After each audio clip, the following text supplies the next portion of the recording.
हम ठंडी में लहट गई रे जवानी सब घट गई रे कि जान हम ठंडी में लहट गई रे सबटा एनर्जी ओकर चुइस गेलै लागे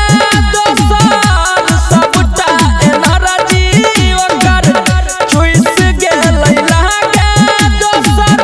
भेलै कमजोर देह सट गेलै रे कि माल हम ठंडी में लट गेलै रे जवानी सबटा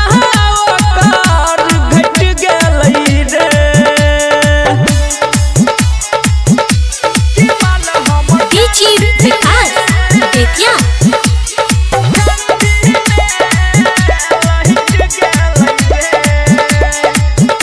हके तहना रखाई छै तू विटामिन वाला चीज तैयो ओकर गलिया भैर गेल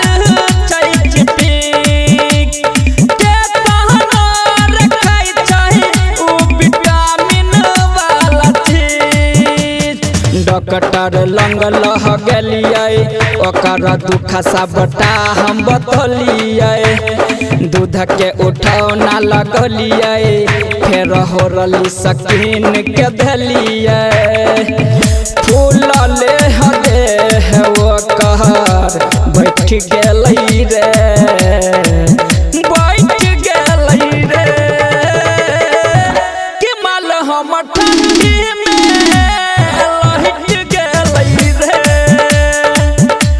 जवानी सबटा ओकर घट गेलै रे कि माल हम डीजी विकास बेतिया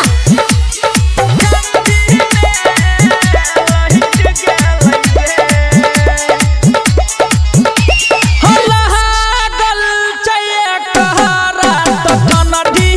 के हवा काम नहीं करई छै के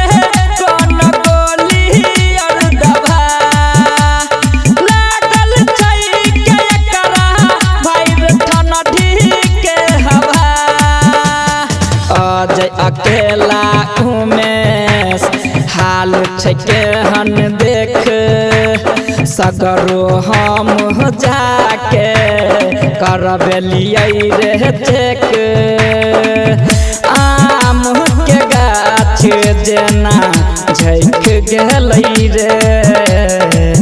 झैक गेलै रे कि माल हम